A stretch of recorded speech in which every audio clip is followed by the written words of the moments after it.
committee will come to order. Good afternoon. I'm Chairman of the Asia and Pacific Subcommittee, and I'd like to yield my time at this time to the Chairman of the full committee, Ed Royce of California.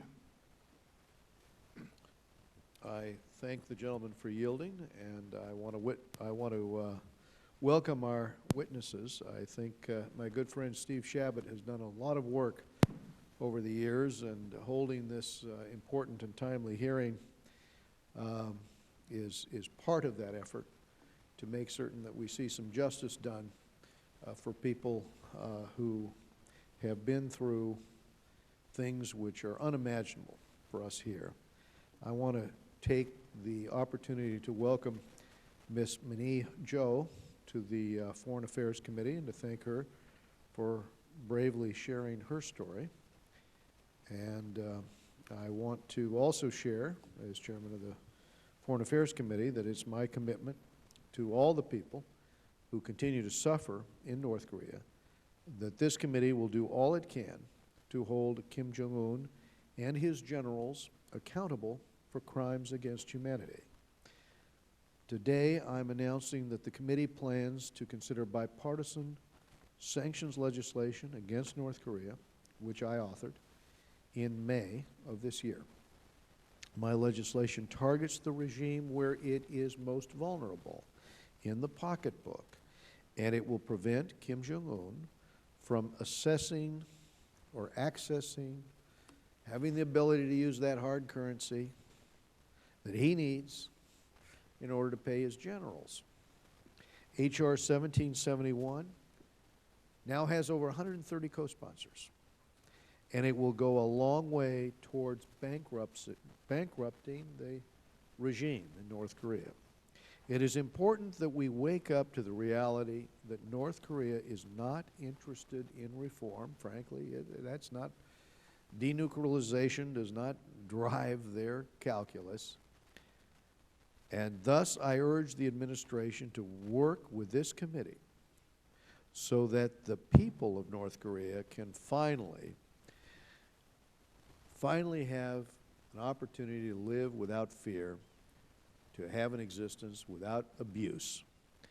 And I've long been involved in shining the spotlight on the horrific human rights abuses in North Korea. I've had many, many trips to that part of the world and spoken with so many defectors about their particular circumstances. I've had people show me the scars on their bodies from when they were tortured in North Korea.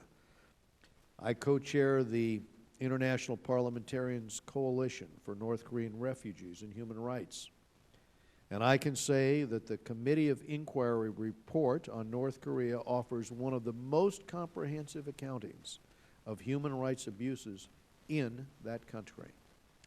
Despite the international community's focus on North Korea's weapons program over the past 20 years, too little attention is paid to the question of human rights, the lack of human rights in the country. And this report has finally changed the way the world views North Korea, and I'm hopeful that with this new awareness, action is not far behind. Last month, I led a bipartisan delegation to Seoul. I've been there many times, but this is the second time in some 12 months, in order to reaffirm our nation's special alliance with South Korea. In my meetings with President Park, she has always stressed the importance of fighting, struggling for human rights for the people of North Korea. She said it last year, and she said it again this year to us. As a longtime friend of the Korean people, I know that this issue is very important to South Koreans and Korean Americans alike. And that's why I'm committed to passing this legislation into law, and also because I've looked into the eyes of those who have survived in North Korea, and I want to make certain that that type of horrific thing does not continue to occur. Fighting for human rights is one of the most important tasks that we have as a nation, and that we have here as members of this committee. When we see grave abuses occurring, it is our duty to stand up and take action. Chairman Chabot, thank you for your leadership on this issue, and I look forward to hearing the testimonies of this distinguished panel. Thank you, Mr. Chairman. And the chair announces that we have a series of votes on the floor. Buzzers that you heard going off was us being called over the floor to vote. So we're going to go over and vote right now, and then we'll come back and finish opening statements, and then we'll hear from the panel and have time for questions and that sort of thing. So we apologize for any inconvenience, but we have to head over and vote. We'll be back in a short period of time. Committee's in recess.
testing, 1, 2, 3.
Good afternoon. The committee will come back to order. I'd like to welcome everyone to this afternoon's Asia-Pacific Subcommittee hearing on the shocking truth about North Korean tyranny. I want to thank my colleague from California, Mr. Ami Bera, for serving as today's ranking member, and also thank our distinguished witnesses for being here as well. We're especially extremely grateful, Ms. Grace Joe, as the chairman mentioned before, that you could join us here this afternoon. Your perspective will be invaluable for everyone to hear today. I'll make my formal introductions of all the witnesses after I've concluded and the ranking member's concluded his opening statements here this afternoon. We've already heard from the full committee chairman, Mr. Royce, previously, but then we had to go into recess because of votes. And we won't have any votes for another hour and a half or so, I don't think, so hopefully we can get through the rest of the hearing before we have votes again. For 60 years, North Korea has been ruled by one of the most repressive, totalitarian regimes on earth. Millions of North Koreans have been starved to death and sent to concentration camps to die in inhumane ways not seen since the days of Hitler or Stalin. The extent of human rights abuses, a list too long to go into great detail, are deliberate and calculated actions utilized by the Kim regime to quell dissent and maintain ultimate control, just as his father and grandfather did before him. In February, the United Nations Commission of Inquiry released its report on human rights in North Korea, yielding a compendium of crimes against humanity committed by the North Korean regime. While the totality of this report is certainly shocking, a wake-up call for the international community to take action, the horrors described are not a surprise to the human rights community, which has worked with dozens of individuals who have been lucky enough to escape from the Kim Chamber of Horrors. Yet North Korea remains one of the least understood regimes in a world seemingly focused elsewhere. As discussions at the UN about the Commission of Inquiry report continue throughout this week in Geneva, I would urge the international community to reach a consensus to do more than just condemn by words. The time for willful blindness, for looking the other way from North Korea's abuses, must come to an end. There is a tremendous amount the international community can and must do.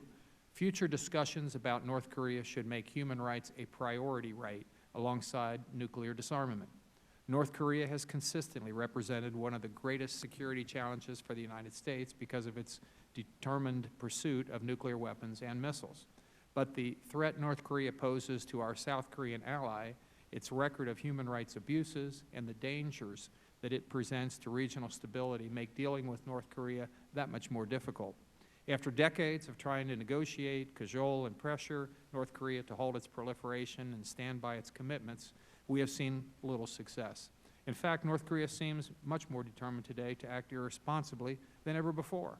Since 2009, the U.S. has pursued a reactive policy toward North Korea called strategic patience, which maintains leveled pressure and resolute warnings with a door to renewed discussions partly open. This policy, however, has not slowed North Korea's nuclear program, as illustrated by Pyongyang's decision to restart its Yongbyon reactor and, and has been noted in the recently released UN Panel of Experts report. North Korea continues to develop creative ways to evade UN Security Council prohibitions on trade and economic activities to boost its nuclear and missile programs. It has also done nothing to decrease the extent of human rights violations in North Korea. Clearly, U.S. policy has been ineffective. Since Kim Jong-un's assumed power in December 2011, he has embraced the evil, tyrannical, depraved, corrupt, and vile characteristics of his father and grandfather. Despite only slight stylistic leadership differences, the ultimate goals for North Korea remain the same, and the pursuit of nuclear weapons continues unfettered. Throughout 2012 and 2013, the world witnessed an escalation of warlike rhetoric and dangerously irresponsible actions from the third generation Kim, who wanted nothing more than to show the world his threats were real. And this bellicose behavior continues. During this year's joint U.S.-South Korea military drills, which began in February, North Korea conducted a number of prohibited missile tests. Just this past weekend, North Korea test-fired 46 short-range rockets, bringing the total to 70 over the course of the last month, one of which came within range of a Chinese passenger plane. Pyongyang has claimed these tests as part of its own routine self-defense exercises. The Obama administration appears to have outsourced its North Korean policy to China. But China's policies, too, are failing. The sudden and brutal removal of Zhang Song, tech thought to be close to Beijing, was a blow to China. And now the Kim regime seems to be trying to push China out of its circle of influence. This raises a number of concerns and questions as to how China will act in the coming months as the U.S. urges Beijing to not veto the inevitable Security Council resolution condemning North Korea's human rights record, and to stop evading our sanctions policy by funneling money to support Pyongyang's nuclear and missile production. It's clear that a non-nuclear and compliant North Korea is an unreachable goal if the administration maintains its current policy approach. We cannot become comfortably accustomed to North Korea's possession of nuclear weapons or its systematic torture and killing of its own people. North Korea is a grave threat to the United States and our allies in Asia. Policies pursued by presidents of both parties, with minor variations, have failed. It is time for us to reconsider the policies that haven't worked and reapply those that have. Trading valuable concessions failed once, so let's not buy the same horse twice. I believe it's possible to disarm North Korea involuntarily without the use of force. Legislation was introduced last year to give the President the legal tools to do just that. The UN's report makes it vividly clear that if the world community continues to dawdle, growing numbers of innocent North Koreans will suffer and die in horrific ways. Now is the time to put our resources together and act. I look forward to our witnesses' testimonies this afternoon and discussing options we have to hold the North Korean regime accountable. And I'd at this time like to turn to the ranking member, the acting ranking member of the committee, Ami Berra from California. Thank you, Chairman Chabot. And thank you for calling this incredibly important hearing to discuss North Korea's abysmal human rights record and clearly the other serious issues that are taking place as North Korea postures. As we all know and we've talked about in the past, North Koreans are deprived of just the basic fundamental freedoms and universal human rights for decades. North Koreans don't have the freedom of speech. They don't have freedom of movement. They don't have freedom of religion. And they're also subjected to chronic starvation and an abysmal and dismal public health system. Last month, the UN released a disturbing report on the gross human rights violations and oppression of the North Koreans experience under the Kim regime. The UN report details atrocious crimes against humanity that are occurring every day, such as persecution, murder, sexual abuse, and forced abortion. However, the perpetrators of these horrendous crimes remain immune by the North Korean justice system, which is utterly despicable. Unless rampant immunity is addressed and stopped, these egregious violations against humanity will, unfortunately, continue in North Korea. I'm also very concerned with North Koreans' aggressive behavior towards South Korea, its nuclear weapons program, and the security threat it poses to the region.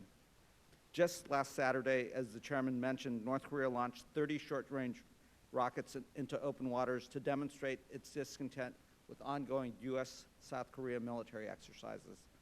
This morning, North Korea fired 2 mid-range missiles in Japan's direction in protest for trilateral talks that were held between the U.S., Japan, and South Korea. These types of provocations are completely unacceptable and threaten to destabilize the region. As the world's greatest democracy, we must take a tougher stance with our international partners on North Korea's threatening antics and deplorable human rights record. Lastly, I want to highlight the importance of strengthening our partnership and our relationship with South Korea. In 2013, South Korea was the United States' 6th largest trading partner. According to the California Chamber of Commerce, California is Korea's 5th largest export destination, and in 2013 exported nearly $8.4 billion of product to South Korea. It's an incredibly important relationship. Korean Americans also have a very deep-seated history and deep-seated roots in my home state of California. The vibrant and thriving Korean community has successfully created 2 of the largest cultural heritage centers outside of Korea in both Los Angeles and Oakland. Deepening our long-standing friendship and cooperative relationship with South Korea is imperative and necessary as we look to stabilize the inter-Korean relationship. I look forward to reviewing our positions, and I remain wholeheartedly committed in supporting a peaceful and prosperous Pacific region. Mr. Chairman, I'd like to thank you again for calling this crucial hearing, and I look forward to the testimony of our witnesses. Thank you very much. And now, any other members who would like to make a brief opening statement? I'll recognize the gentleman from California, Mr. Rohrabacher. Thank you very much, Mr. Chairman, for holding this hearing, and let the word go forth that the Congress of the United States understands the monstrous nature of the regime that now controls North Korea. North Korea's military power has been financed by taking food from its people, medicines from its sick, education from its children. They have used that wealth that should have gone to supply just basic needs for their people, and instead used it to subsidize a ghoulish elite that is guilty of monstrous crimes, and to subsidize a military power that would then, of course, be used not only for their country's security against threats from abroad, but also be used against its own people to keep themselves in power. The North Korean horror story is testimony to the failure of a policy that is based on trying to change the behavior of such monstrous gangster regimes by treating them well, or by doing them favors, or trying to figure out a way of being nice to them, thinking that that will change the fundamental nature or in some way affect the decisions of those people who rule with an iron fist.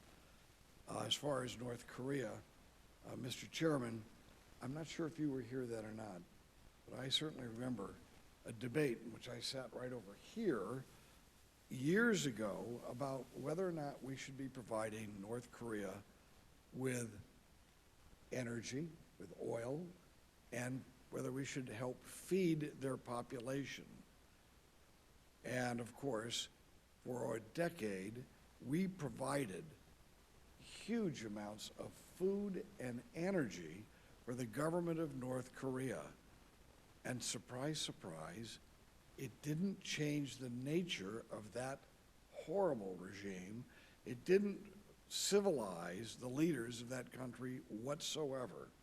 And today, we in fact can see no results whatsoever to the hundreds of millions of dollars of humanitarian assistance that we gave to the people of North Korea, yet they are still held in bondage, and their government, it has had no impact on their government policies whatsoever. We need to take this as a lesson, make sure that it guides what our decisions are in the future, which is we should be siding with the oppressed rather than trying to curry favor with the oppressor. And we have not reached out to the people of North Korea in an effort to eliminate that horrible regime that oppresses them so. I look forward to hearing more details about what's happening in North Korea from our witnesses. Thank you. Mr. Rohrabacher, by the way, is the chairman of the Europe, Eurasia, and Emerging Threats Subcommittee. And I'd now like to recognize another gentleman from California. Got a lot of Californians here this afternoon. Brad Sherman, who is the ranking member of the Terrorism, Non-Proliferation, and Trade Subcommittee. Gentleman's recognized. Mr. Chairman, it was good to be with you, the chairman of the full committee, and others on our trip to Asia last month, where we had a chance to meet with President Park to view the DMZ and even a few soldiers of the North Korean military. And one thing that's striking, because I think it's the only place in the world where this is true, land is considerably cheaper in northern Seoul than southern Seoul, simply because in northern Seoul you're under the gun of more than tens of thousands of artillery pieces north of the DMZ. I think Seoul is the only great city in the world where you have a national security reason for land to be cheaper on one side of town than the other side of town. The gentleman from California makes a point about our aid. I would say that were there to be a curtailment and rollback of the nuclear program of North Korea, that might not help the people of North Korea, but it would make this a safer planet. And I would differ with him under those circumstances which do not exist, and therefore don't differ with him.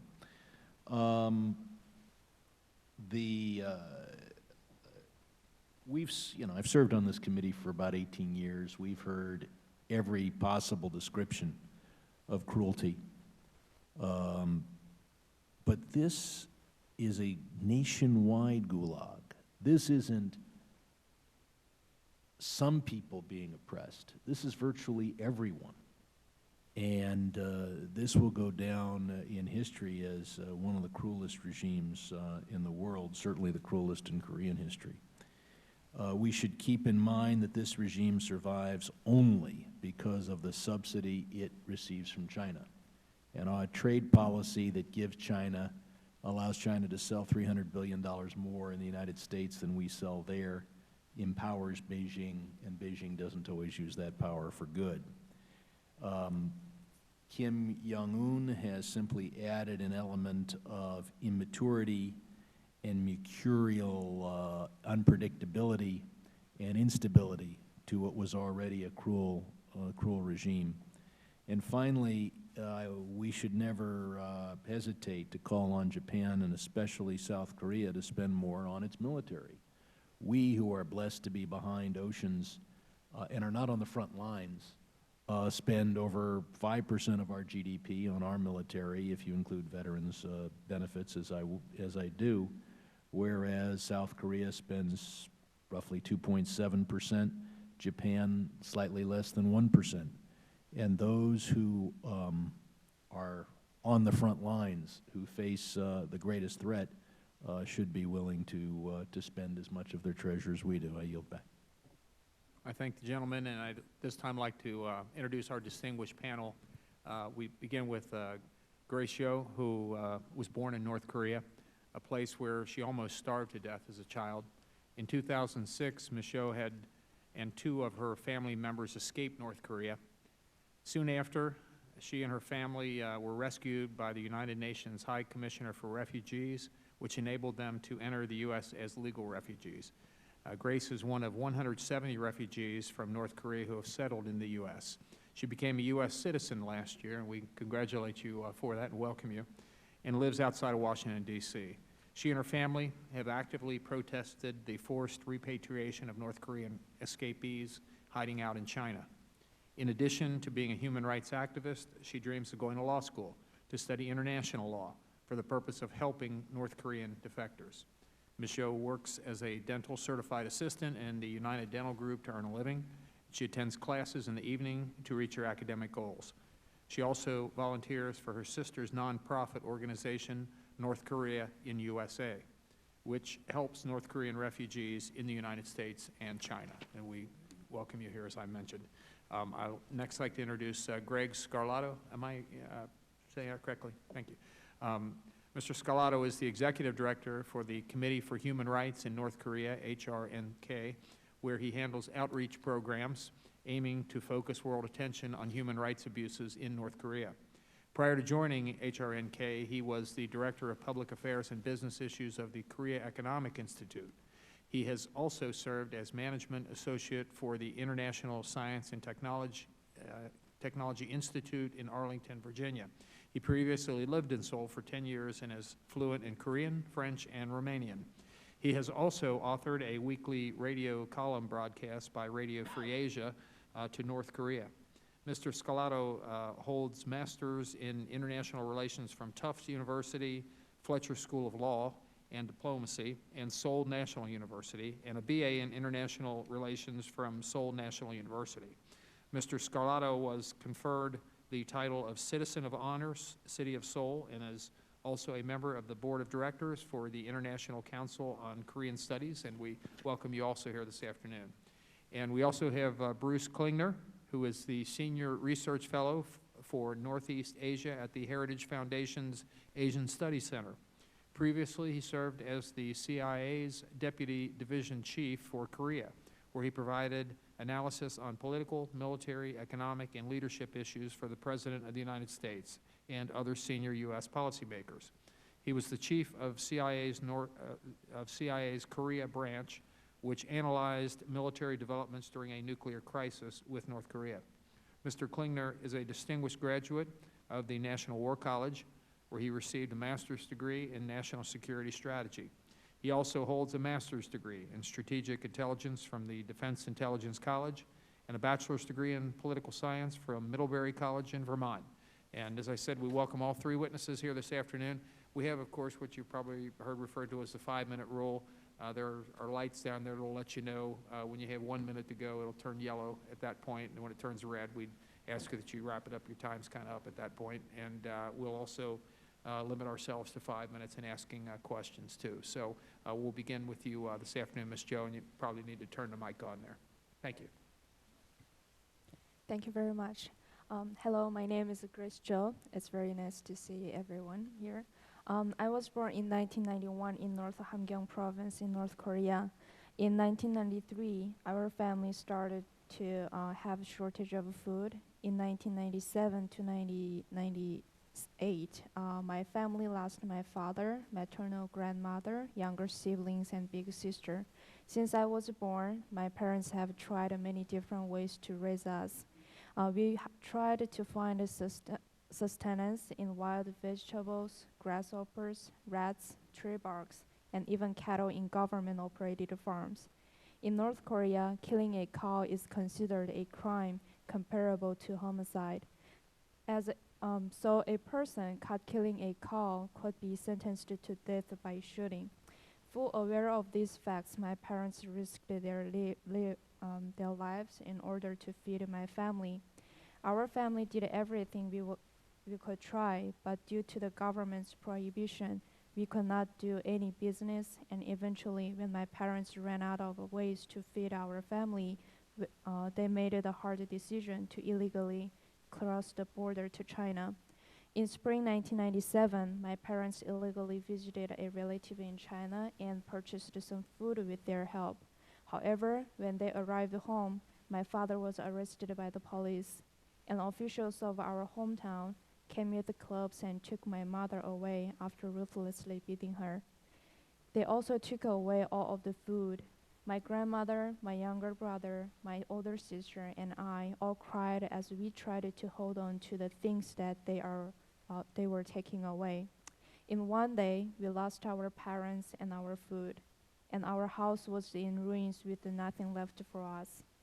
Later, we learned afterwards that my father had told the officials about my mother's pregnancy and begged for her release. However, my father admitted all the charges that they were accusing him of, and he was punished. Because he was a man, he had to suffer from all kinds of torture by the police. In the end, while he was being transported to a prison on a train, he passed away, unable to withstand any further. Continuously, many things happened that led us to leave our hometown and escape to China. However, we were deported back to North Korea 4 times. When we were sent back to North Korea, I myself did not receive too many punishments since I was a minor. However, the miseries I saw ripped my heart. When minors are sent back to North Korea, Boibu taken them to orphanages called Guhoso. The first orphanage I was sent to was located in Siniju.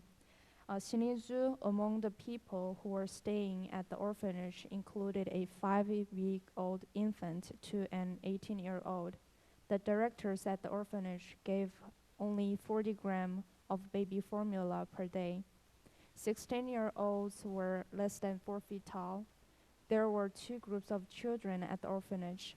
The first group was those few children who had enough strength and toe to go out to the market field and steal food. And there were those who could only stay inside of the orphanage, those who could move, build storage rooms, and did other labor. Inside the orphanage, there were about 10 rooms and 15 to 20 children stayed in each room. The space was so small that everyone had to sleep in the same direction at night. There wasn't enough water, and for food, instead of rice, we were given belly and radish soup. After waking up at 6 each morning, we had to work until 7 p.m. For the smallest instance, the directors would punish us, and because guards stood post every day, we couldn't escape outside the orphanage over the wall. For an example, a 15-year-old who was caught escaping tore his left leg tendon as a result of a beating, and there was no one to take care of his condition. Some of these children who were beaten had their food taken away and worked endlessly died because of their weakness. I'm 5 feet 3 inches, but when I was sent back to North Korea in 2006, they used to call me a giant. And one time, I slapped on the face on account of my height. Likewise, many others born in and after the 90s couldn't grow due to malnutrition. Education was available only for those children from families with the good backgrounds, with ties to the government, and with ties to communist heroes. Only those from families who did well enough to give money or other goods to the teachers or schools could attend the schools. The studies materials available were in poor quality, such as paper made from tree barks for writing. Lastly, on October 2006, there were 3 boiled potatoes that the orphanage was giving out to the children. Our family, before released, was staying together for 3 days at an orphanage after transported to my hometown. And when we asked the girl who brought the potatoes to us, she said they had been living on those potatoes for the past 2 weeks. I was well over 10 years old, but North Korea had not changed at all during my lifetime. A country that beats people to death like they are animals for having a religion. A country that sends a family of 3 generations for one family member's travel comment. A country that requires a travel permit for someone to attend his or her parents' funeral. In novels, books, biographies, and poems, nothing else can be written but praises of the great leader. It is a country with absolutely no freedom, a country that abuses its senior citizens and mistreats its children, though it labels them as treasures. A country that has beaten its citizens for the past over 20 years, a country in which the soldiers rob the civilians of their food. I believe in the US and the UN, a country and an international body that actually do treat the children as they should be as treasures. I would like to please ask the US and UN to rescue the suffering North Korean people. I would like to please ask you, please remember the Holocaust. At least the survivors have finally found their freedom and may live freely as all of you do. However, the people in North Korea have been living under tyranny over the past several decades, and even right now, as the people suffered under the Nazi regime, please be their voice and be advocates of their human rights. Thank you very much. Thank you. Thank you very much for your testimony. Mr. Scarlato, you're recognized for 5 minutes. On behalf of the Committee for Human Rights in North Korea, I would like to express great appreciation to Chairman Steve Chabot and the distinguished members of the subcommittee for holding this hearing today to highlight the human rights situation in North Korea and for inviting me to testify. Mr. Chairman, in today's oral testimony, I will be summarizing my written statement. 120,000 men, women and children, those suspected of being disloyal to the Kim regime and up to 3 generations of their families, continue to be brutally persecuted behind the barbed wire fences of North Korea's political prison camps. The people of North Korea continue to be divided into 3 social categories and 51 subcategories based on their loyalty to the regime. In the mid to late 1990s, as up to 3 million North Koreans starved to death, the Kim regime continued to invest in the development of its ballistic missile and nuclear weapons program. The human rights situation has deteriorated under the Kim Jong-un regime. 3 trends stand out in particular: an aggressive crackdown on attempted defections, a forceful purge of former officials, and the restructuring of North Korea's political prison camp system. Facilities near the border with China have been closed, while other camps have been expanded.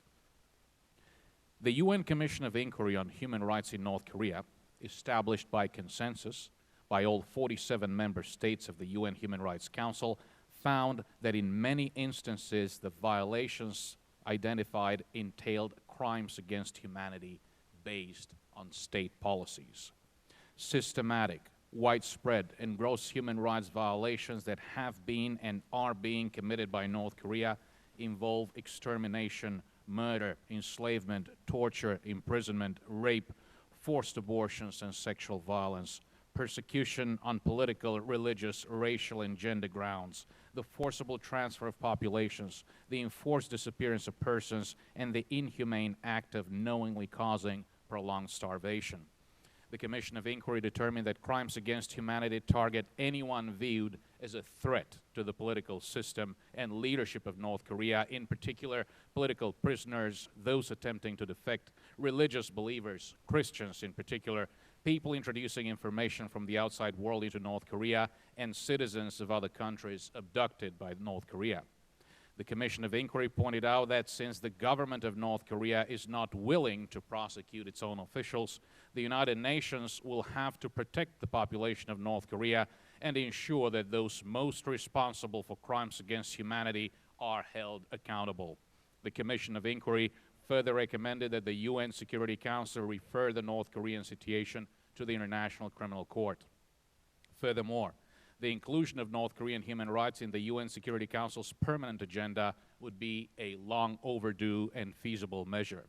It is our Committee for Human Rights in North Korea's view that the United States government ought to support greater involvement by UN agencies in North Korea beyond the human rights bodies. UN agencies to which the United States government is a significant contributor, agencies tasked with development or humanitarian assistance, should be fully aware of the findings of the UN Commission of Inquiry and find ways to promote them. U.S.-North Korea policy has been dominated by grave political security concerns.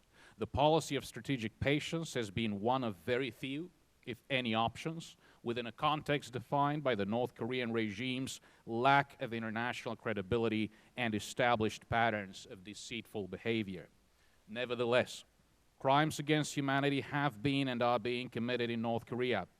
As the horror of what author Mark Halperin termed as a slow-motion Holocaust continues, the people and government of the United States can unambiguously afford no strategic patience that would allow the Kim regime more time to abuse, starve, wrongfully imprison, maim, torture, and kill the innocent. Human rights concerns must be included in the agenda of future bilateral and multilateral talks with North Korea, should such talks be resumed. The international sanctions regime against North Korea aims to prevent the development and proliferation of weapons of mass destruction and ballistic missile technology by North Korea and is not linked to North Korea's human rights situation. In order to achieve international momentum on a scale comparable to the anti-apartheid campaign of the 1980s, the international sanctions regime must address North Korea's human rights violations. A sanctions regime effectively addressing the North Korean human rights situation must sever access to funds linked to the crimes against humanity and other human rights violations perpetrated by the North Korean regime until the situation has been verifiably remedied. Effective sanctions should also sever the access to luxury goods and foreign travel for those officials most responsible for North Korea's crimes against humanity. Mr. Chairman, the Committee for Human Rights in North Korea considers it essential to bring attention to the systematic, widespread crimes against humanity and egregious human rights violations perpetrated by the North Korean regime, to protect the victims, to bring justice to their tormentors, and, without further delay, to seek ways to improve the human rights situation in that country. Thank you very much. Thank you. We appreciate your testimony. Mr. Klingler, you're recognized for 5 minutes. Thank you, Mr. Chairman and distinguished members of the panel. It is truly an honor to be asked to appear before you on such an important issue to our national security. As we've heard from my colleagues, North Korea's crimes against humanity clearly show the regime is a threat to its citizens. North Korea under Kim Jong-un has also demonstrated it is a military threat to U.S. allies in Asia, a worldwide proliferation threat, and increasingly a direct military threat to the United States.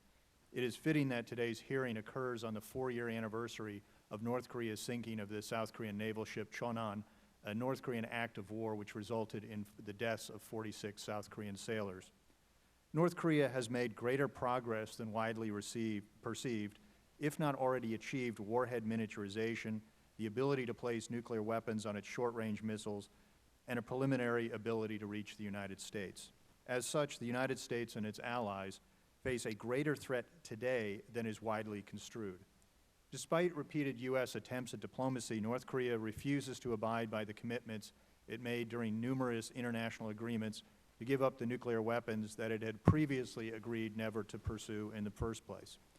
Now, North Korea now demands recognition as a nuclear-armed state. It declared there will be no more discussions over denuclearization of the Korean Peninsula and proclaimed only fools will entertain the delusion that we will trade our nuclear deterrent for petty economic aid. Despite initial hopes that the new Chinese leadership would more fully implement UN-required actions against North Korea, Beijing instead continues to be part of the problem rather than part of the solution. Clearly, the United States cannot rely on China to constrain North Korea. President Obama declared that North Korea's nuclear weapons program was a threat to U.S. national security and vowed significant, serious enforcement of sanctions. But despite this, the United States has pursued a policy in which we only incrementally increase punishments on Pyongyang for its repeated defiance of the international community. The United States has pulled its punches when targeting financial measures against North Korea.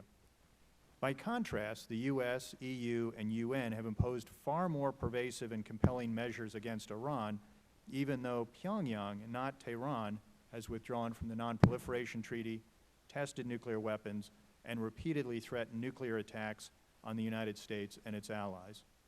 By adopting a sanctions policy of timid incrementalism with promises to be tougher the next time that North Korea misbehaves, the U.S. is squandering the opportunity to more effectively impede progress on North Korea's nuclear and missile programs and coerce compliance with UN resolutions.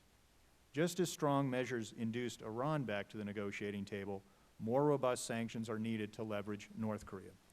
There's a widespread misperception that North Korea is the most heavily sanctioned country in the world and there's nothing more that can be done. That is simply not true. In my submitted testimony, I've provided an extensive list of additional specific financial measures that the U.S. can and should impose on North Korea, as well as against non-North Korean entities that are violating U.S. law and UN resolutions. Most of these recommended actions have already been applied against other nations, including Iran and Burma. These are targeted financial measures against the regime and other violators, not the North Korean people themselves. In essence, they are financial precision-guided munitions and not economic carpet bombing against the populace.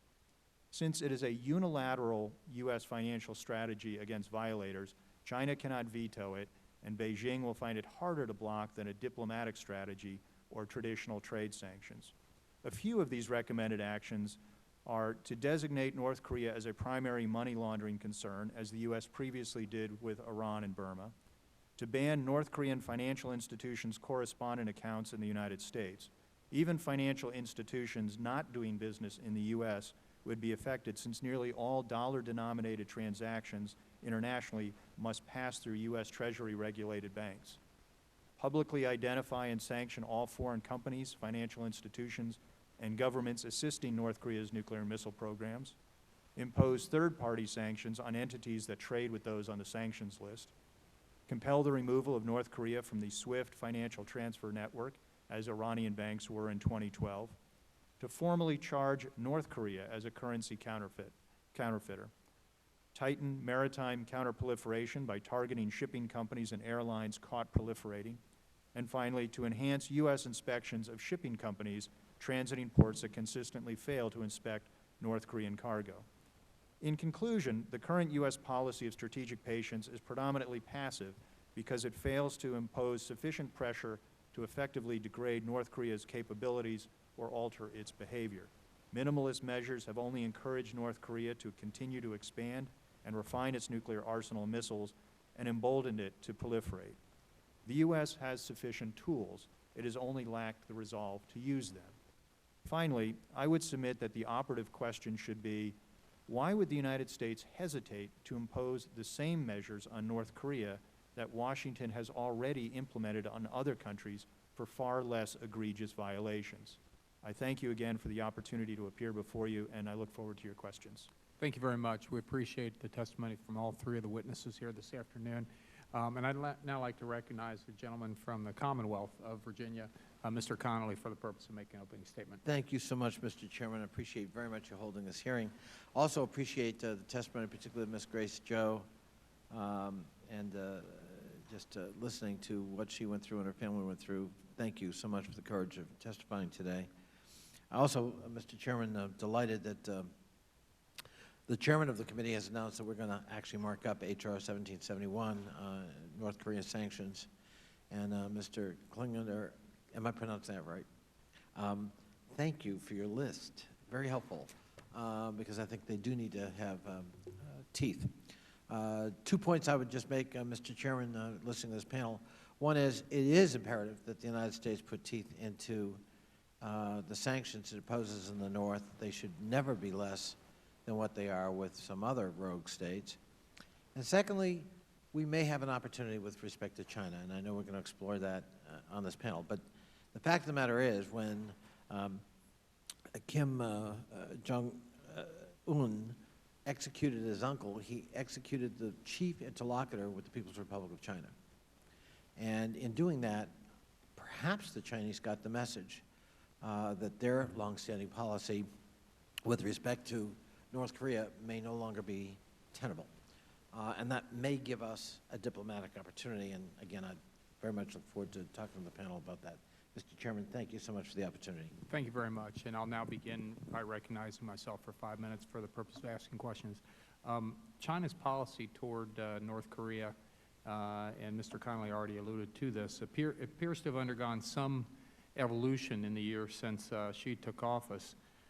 In some instances, appearing to be more willing to express its displeasure with Pyongyang. What, if anything, can be done to influence China, who is, after all, the key here and has the most influence with North Korea, to pressure North Korea, to lean on them, to not civilize itself? That seems to be beyond the capability of this regime, but to at least be less oppressive to its people than it currently is. And I would welcome any of the witnesses to talk to us about that. Mr. Klingner? Yes, sir. As I said, there were hopes that Xi Jinping would be different.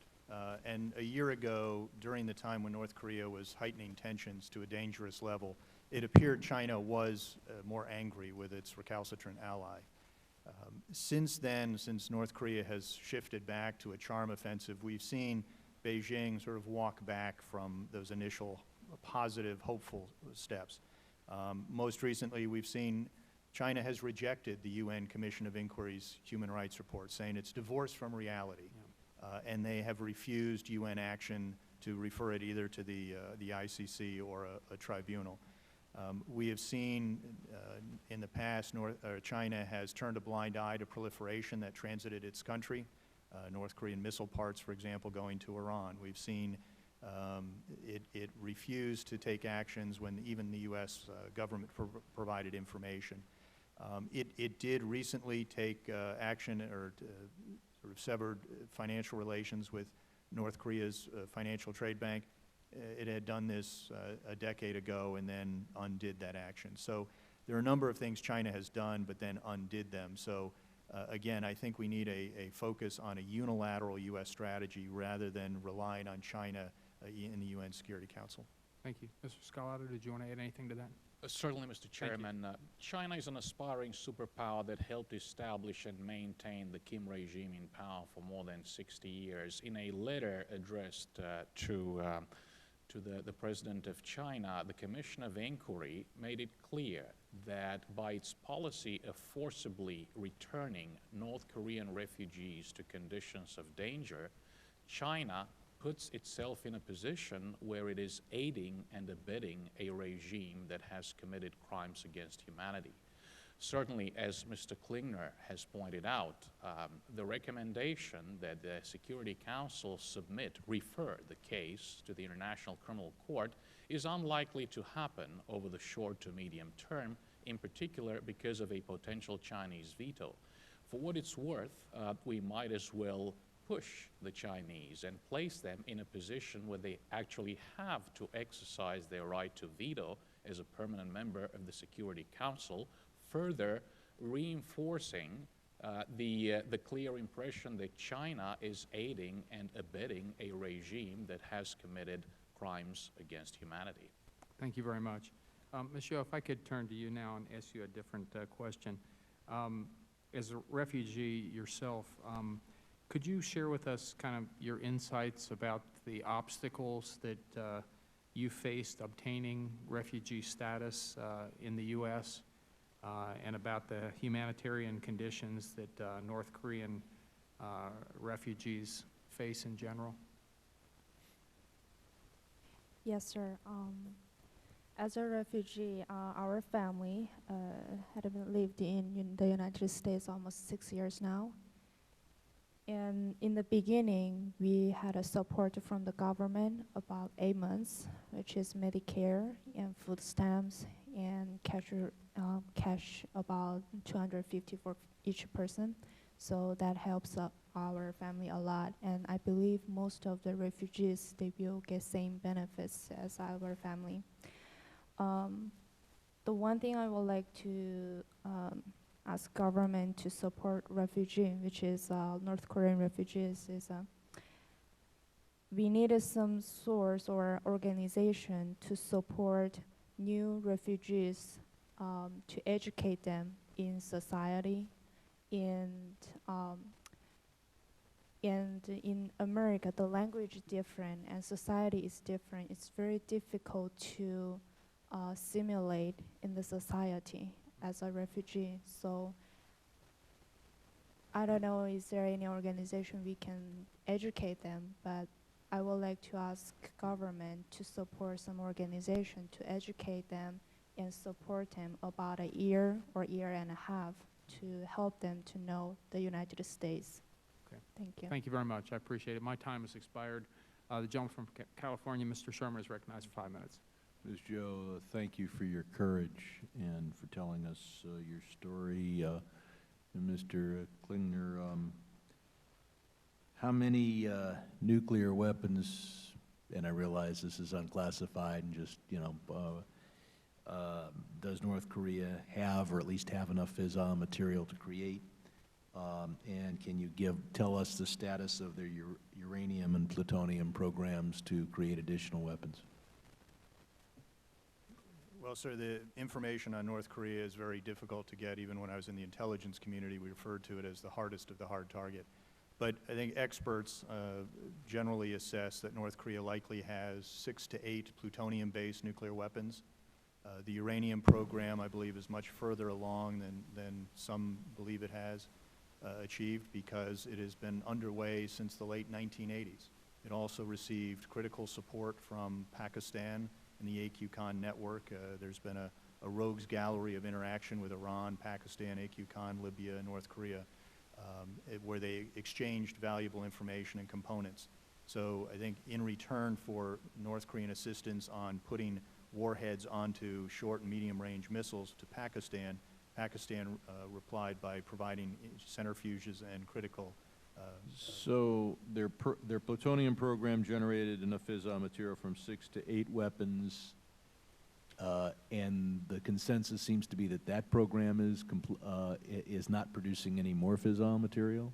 It has been dormant for some years, but we've seen just in the last year from unclassified satellite imagery that North Korea is expanding its uranium reprocessing facilities, its the reactor program at Yongbyon, as well as 2 very extensive missile launch facilities on the east and the west coast.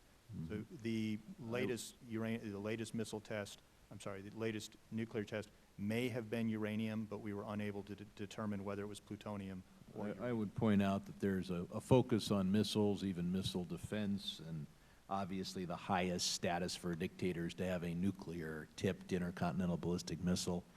But the less prestigious way to deliver a nuclear weapon is to smuggle one, and you could easily smuggle one into the United States inside a bale of marijuana. We're not safe from this. We declared that it was unacceptable for North Korea to have a nuclear weapon, and then went to sleep, pretty much. And so we are now in a position where it may be in our interest to negotiate with a terrible regime and to provide the kind of aid that Mr. Rohrabacher would decry if there was a way to limit them to their current 6 to 8 plutonium-based weapons. The only thing worse than a North Korea with 6 to 8 weapons is a North Korea with 16 to 18 weapons.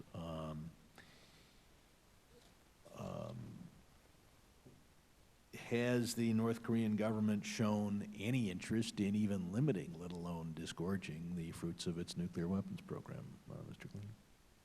No, sir. They've made very clear under Kim Jong-il and now under Kim Jong-un that they have no intention of abandoning their nuclear arsenal. They have repeatedly... Of abandoning or even failing to augment, or just they have no intention to abandon or no intention to fail to augment? Right. They have violated the 4 previous agreements that they signed to never pursue nuclear weapons program. They violated the 3 agreements to denuclearize. They've indicated no indication that they want to pursue that. So we have no reason not to follow every one of your suggestions as to how to impose additional sanctions. Well, what I recommend is, as part of a comprehensive integrated strategy, using conditional engagement and also the more effective punitive measures to try to compel them to return to their denuclearization commitments. And then, since perhaps those two the problem we have on denuclearization is Gaddafi gave up his nuclear program, which was more advanced than we realized. Saddam gave up his weapons of mass destruction. The Ukraine gave up the 3rd largest nuclear arsenal. Gaddafi and Saddam are dead, and Ukraine doesn't have Crimea. It's going to be very hard to convince any country that has nuclear weapons to give them up, given that track record. We may be able, though, to halt progress toward future weapons, whether it be Iran, which is still at 0, or North Korea. But I think the goal of a non-nuclear North Korea is a goal we should have stuck to and didn't. But I thank you for outlining the possible actions we could take to try to create a verifiable destruction of those tools that they are using, particularly in the uranium area, to expand their stockpile of nuclear weapons. And given how this regime treats its own people, it's pretty important to make sure they don't have even more. I yield back. Thank you. The gentleman's time has expired. The gentleman from Pennsylvania, Mr. Perry, is recognized for 5 minutes. Thank you, Mr. Chairman. Mr. Scarlato, what would you characterize as the successes of our policy of strategic patience? Mr. Perry, certainly in our area of human rights, unfortunately the greatest challenge that we face is that we have paid a lot of attention to the very important political security challenges that we face on the Korean Peninsula, but not the human rights considerations. I think that we need to take those concerns into account, because concern for human rights is part of who we are, because these are values that we share with our friends, partners, and allies in Northeast Asia and beyond, in particular. So let me pardon my interruption, but let me rephrase it. So are there any successes, strategic, tactical, nuclear, human rights? Are there any successes to this strategy that you can enumerate for me? As far as I can see, there are no successes, Congressman Perry. As far as I can see, the policy of strategic patience is one of very few, if any, available options that we have under the current circumstances, in particular because North Korea has entirely lost its international credibility, as Mr. Klingner was mentioning, by joining the Non-Proliferation Treaty, pulling out of the Non-Proliferation Treaty, joining the Geneva Agreed Framework, pulling out most recently in 2012, agreeing to the Leap Day Agreement in 2.5 Right. weeks. I mean, we know that they don't honor any of their commitments. I'm frustrated, I think, as many Americans are, that what we're doing is just kind of sitting back and waiting to see what happens. Meanwhile, the things that Ms. Joe enumerated are occurring on a minutely, instantaneous basis every hour of the day, and it breaks our heart to know that and know that we're literally doing nothing about it. Let me move on. Mr. Klingner, how do you view the international interim nuclear deal with Iran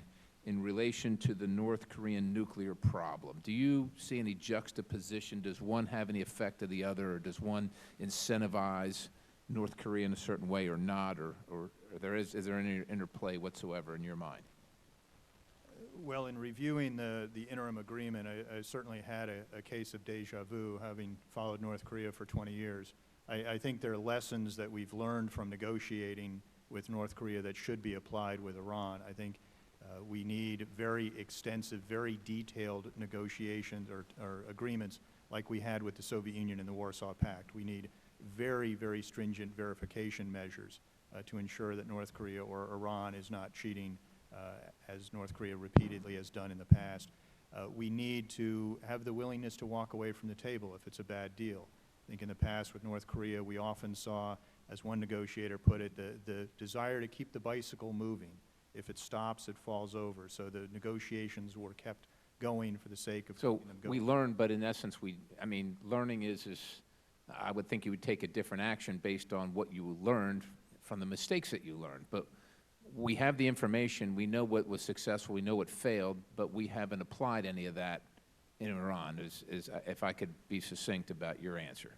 I think the lessons are there. Whether we've learned them is a different story. All right. Do you accept the assessment of the U.S. intelligence community that North Korea will be deterred from using nuclear weapons, except possibly in the scenario of imminent regime collapse?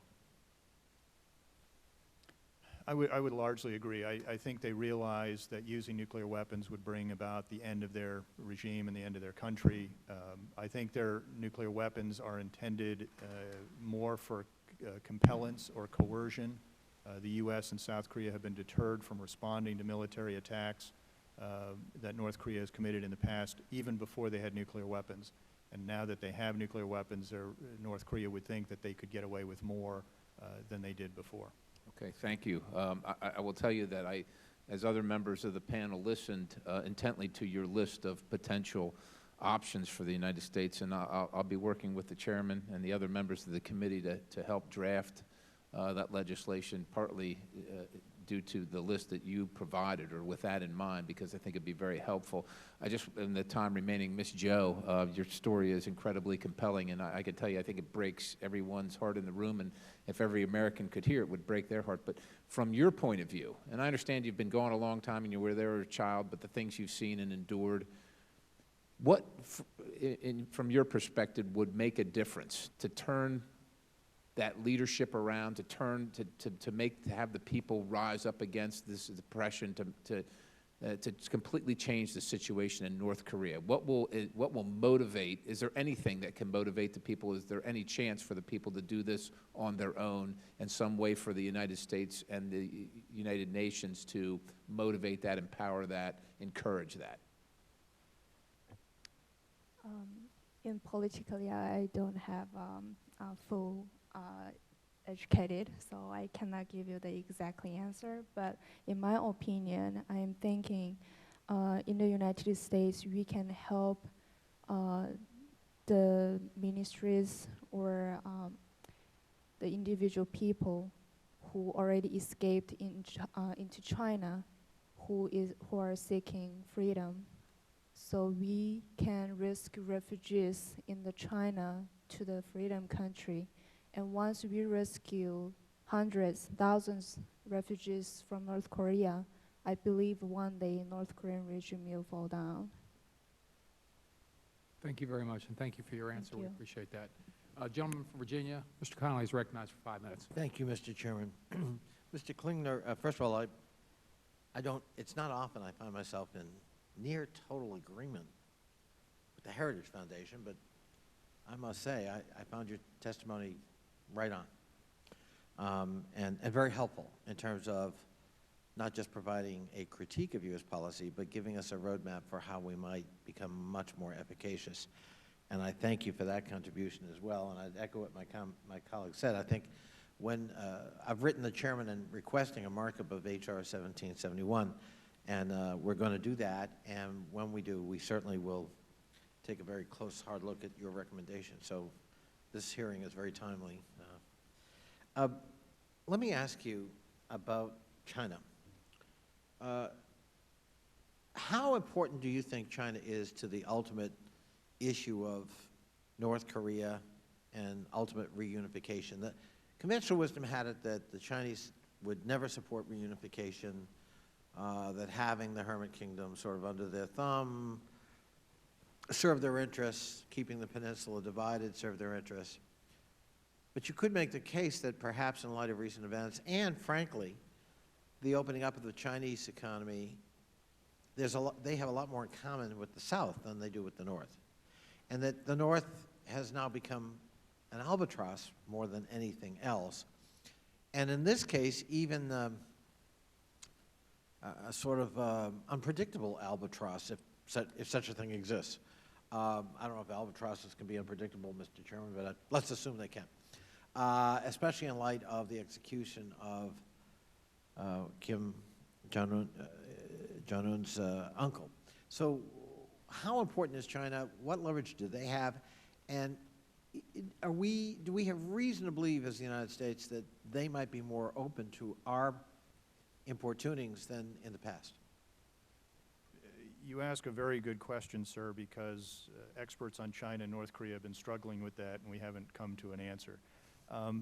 The Chinese-North Korean relationship is complicated, and what we've seen in China, even at the senior leadership level, is a split between, if you will, old school who support their ally and an alliance forged in blood, and the younger leadership who sees, as you point out, North Korea is an albatross. The future of China on the Korean Peninsula is with the South for economic reasons. So there is that struggle, but to date, the old school has outvoted the new school. As for unification, the Bush administration, the Obama administration, and Track 2 discussions outside of government have tried to get China to articulate what are its red lines, what are its thoughts towards unification, would it accept it, what would cause it to go into North Korea. And China has been resistant. So that lack of transparency is very concerning to U.S. and South Korean policymakers. Just yesterday when Xi Jinping met with Park Geun-hye, he seemed to indicate acceptance of unification or support for President Park's unification approach. We don't know how much we can take that to the bank. One would hope China would acquiesce to a Korean unification, but we don't know. And that uncertainty is of great concern to the United States. What is the remaining leverage Beijing has on Pyongyang? Although it has the most leverage of any country in the world on North Korea, its amount of leverage is less than perhaps people think. Of course, you can point to the overwhelming majority of economic engagement from North Korea to China. It's its largest trading partner. You know, people say China could cut off the food and the fuel, but China is unlikely to do that. That would create a crisis on the border, which is what they want to avoid. So I think what the U.S. needs to do is point out to China that its refusal or its resistance to putting pressure on North Korea is bringing about the very crisis it doesn't want. It's encouraging North Korea to pursue these nuclear programs and missile programs, to engage in deadly acts of attack on South Korea, which will bring about U.S. and South Korean military responses that Beijing doesn't want. We need to make clear to Beijing that it can act now or it can act later. One could also say that, I suppose, of the kind of situation Grace Joe described. I mean, returning North Korean refugees who get into China back to the North Korean regime is virtually a death sentence, and certainly a terrible blemish on the Chinese record, And one wonders whether the Chinese think that's continuing that policy makes any sense in light of the brutality and the lack of international acceptance of the North and its behavior by any norms at all. Right, as my colleagues can address far better, is that forced repatriation is itself in violation of international accords. Yes, if the chairman would allow Mr. Scarlett to address the questions, and then I will relent. Sure, the gentleman's time has expired, but Mr. Scalata I can thank the respond. chair. Thank you. Thank you, Congressman Connolly. China joined in 1982 the UN Refugee Convention, the 1951 Refugee Convention. Pursuant to that convention, if a person is repatriated and faces conditions of danger, then that person automatically qualifies to be granted access to the process leading to acquiring political refugee status. We have had numerous credible reports of North Koreans who were forcibly returned by China, especially those who came in contact with South Koreans or Christian missionaries along the road of defection, were tortured, beaten, imprisoned in political prison camps. North Korean women who became pregnant with Chinese men along the road of defection were subjected to sexual violence, rape. We had credible reports of infanticide, forced abortions. China continues this policy of forcible repatriation of North Koreans, claiming that they're illegal economic migrants. Last week in Geneva, on the 17th of March, right after the submission and the presentation of the report of the UN Commission of Inquiry by Judge Michael Kirby of Australia, China again stated that these North Korean refugees are not political refugees but illegal economic migrants, which makes absolutely no sense and is a flagrant violation of the 1951 Refugee Convention. Thank you. The gentleman's time's expired. We'll go into a second round in case any of the members have questions. We're going to have votes here shortly in any event. Just a couple of quick questions. Mr. Scarlato and Mr. Klingler, let me ask you this first question. You both mentioned the need for more effective and targeted sanctions against North Korea that link sanctions to North Korea's human rights abuses, and we've mentioned the legislation that's being contemplated here, H.R. 1771. Could you touch briefly on what in 1771 you like that may actually have some impact? So, Mr. Scotto. Chairman Chabot, the Committee for Human Rights in North Korea recognizes that the North Korea Sanctions Enforcement Act of 2013 addresses not only North Korea's nuclear and missile programs, but also identifies human rights violations as conduct that is subject to sanctions. The Committee for Human Rights in North Korea appreciates that H.R. 1771 also ensures that humanitarian assistance to North Korea is not affected by the sanctions in the spirit of targeted sanctions called for by the recently released report of the UN Commission of Inquiry. We are aware that the revised draft of the legislation actually ensures that funds that would otherwise have been used by the North Korean regime to purchase ski lifts, luxury goods, weapons, and missile components will be used for the purchase of humanitarian supplies, food, and medicine for those who need it most for the North Korean people. It is certainly also important to ensure that humanitarian assistance is adequately monitored and reaches those who need it most, the most vulnerable people of North Korea. Thank you. Mr. Klingler, did you want to comment on it? Yes, the H.R. 1771 certainly has an extensive list of actions that I noticed a lot of overlap with my own recommendations. I think notably on the human rights front, I think that is something that has lagged on the North Korean side. Is we've seen legislation against Iranian human rights violations, Syrian, and I think just to go along with sort of my theory of do unto North Korea as we have already done unto other violators of either human rights accords or U.S. law, international law, UN resolutions.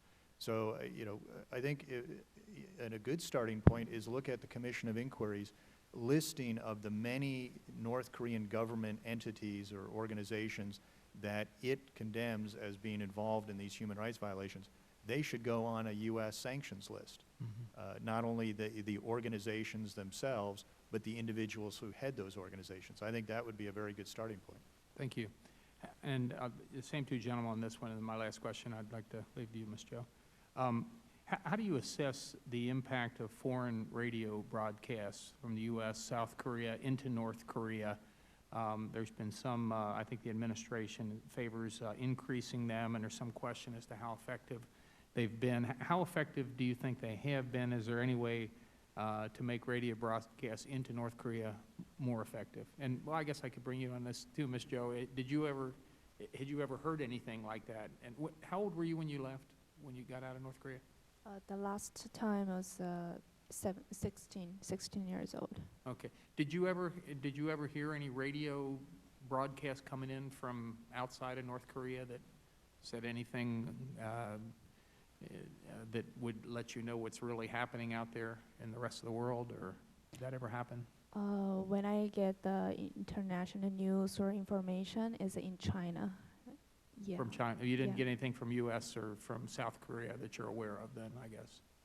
Before we come to the United Yeah. States, we only watch the news about America. That's only the information we got from Chinese TV channels. And that was from Chinese TV Mhm. channels? Okay, Yes. thank you. Okay. Thank you. Well, I'll turn the question over to you gentlemen then. Mr. Chairman, the company tasked to monitor broadcasting to North Korea, Intermedia, published a couple of years ago, back then Intermedia was tasked to perform this mission, published an excellent report entitled A Quiet Opening. It conducted interviews with North Korean defectors, North Korean escapees. About 1/3, 30% of them stated that they had listened to foreign broadcasting while in North Korea. Foreign broadcasting also includes broadcasting by stations based in South Korea. For the past 10 years, we have seen a constant increase in the percentage of North Korean defectors who stated that they had listened to foreign broadcasting. Certainly, this does not necessarily mean that 1/3 of all people of North Korea listen to foreign broadcasting. These were those who were most likely to actively seek out information from the outside world. But North Korea is a country where radios have been sealed and basically set to one set government frequency. In the aftermath of the Great Famine of the 1990s, small informal markets have developed as a coping mechanism, not as the result of top-down reform, and cheap radios have been available at these open markets, so more North Koreans have had access to radios and to broadcasting stations based here in the United States and also in South Korea. Thank you. My time's actually expired. Mr. Klingler, did you want to add anything to that on the broadcasts into North Korea? Yes, if I could, sir. I think information is one of the instruments of national power of the United States, along with diplomacy, military, economic, and other means. And getting information into North Korea, I think, is good. It's beneficial. It can have a corrosive effect on the regime. And we can do that through overt and covert means. Overt is exchanges, which are fine. We shouldn't oversell them as a substitute for conditional diplomatic engagement or more effective punitive measures. We also should do it covertly. There's been a great deal of information that's gotten into North Korea through thumb drives, through pamphlets being transported by balloons, people bringing in DVDs and others, and that really shows the people of North Korea the reality of their own regime as well as the reality of the outside world. So I think we should do everything we can to encourage getting information in and out of North Korea through any means possible. Thank you very much. As I said, my time's expired. We do have votes on the floor, but the gentleman from Virginia is recognized for up to 5 minutes. I'll just ask one question as a follow-up, if I may, well, actually, two. Mr. Klingner, with respect to the chairman's last question, you had been talking earlier about we ought to do under North Korea what we've been willing to do to Iran. Do you think one of the reasons there's been some reluctance to do that is that one of the differences is Iran is sensitive to the impact of sanctions on its own population, whereas North Korea seems to be utterly insensitive to the impact of sanctions or any other economic consequences and is willing to have some percent of its own population starve to death or suffer severe malnutrition rather than to bend the knee or relent. You think that may be one of the concerns the West has, that we, in inflicting punishment on the regime, we're in fact directly inflicting punishment on innocent civilians? You know, actually, I think the reluctance to impose greater punitive measures on North Korea really is counterintuitive. As I said before, North Korea has withdrawn from the NPT. It's exploded nuclear devices. It says blatantly its nuclear program is for military purposes, and it also doesn't have a valuable commodity, oil, like Iran does. One would think there would be far greater sanctions on North Korea than Iran, but it's the opposite. I think it's also useful to point out, though. But I guess what I'm getting at is, why do you think that is so? And I'm offering you perhaps one theory for why it may be so, which in a strange way is a humanitarian reason. But actually, the targeted financial measures are not, would not impact the populace. They are not trade sanctions. They are not general sanctions. They are going after very specific financial links of the regime and other violators to the outside world. So, you know, I think the reluctance really is puzzling, not only to experts on North Korea, but particularly South Korean citizens who can't understand why the U.S. and the international community has been more reluctant to impose these things on North Korea. So, you know, it's targeted financial measures that we want, not broad sanctions that would impact the populace. Yeah. Thank you very much. Mr. Scarlatti. Scarlatti, yes, sir. Can you just briefly bring us up to date on one of the more bizarre practices of the North, and that is this whole phenomenon of abductees? Yes, I mean, it sounds to the uninitiated almost like a science fiction UFO kind of thing, abductees, but in fact, it's real. Congressman Connolly, thank you for the question. Our organization, the Committee for Human Rights in North Korea, produced the only extensive English language report on this topic, published 3 years ago, entitled Taken. 180,000 citizens of South Korea and other countries, including Japan and others, have been taken by the North Koreans, beginning on the 25th of June 1950, when the North Korean military attacked South Korea. The practice goes back to a decree by Kim Il-sung. They initially intended to bring over the best and the brightest from South Korea to set up a new society. Most of them ended up in political prison camps. Ethnic Koreans from Japan who decided to return to North Korea or a push to return at the time were never allowed to leave. Their Japanese spouses were not allowed to leave. There have also been foreign nationals of countries, including even, for example, Romania, a former communist ally of North Korea, who were taken, who were abducted by North Korean agents. They were forced to teach foreign languages and cultures to North Korean intelligence operatives.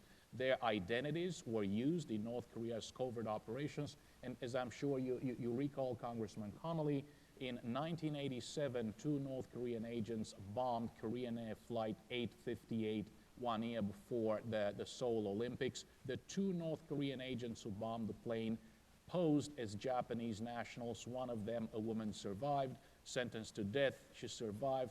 Her sentence was commuted, married her bodyguard, became a star in South Korea, and told the story of how some of the Japanese abductees had provided training while she was in spy school. It's an unbelievable story, and it deserves much more attention. Thank you for doing the only English report on this terrible practice. And again, thank you to all of the panel for being with us today. Thank you, Mr. Chairman. Thank you very much. Gentleman's time's expired, and I also want to reiterate what the gentleman just said. I think it's been an excellent panel.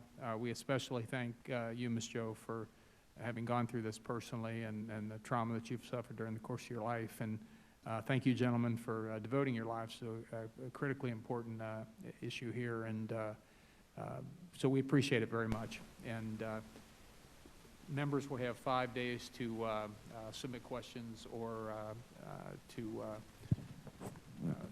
revise and extend any of their remarks. And if there's no further business to come before the committee, we're adjourned. Thank you very much.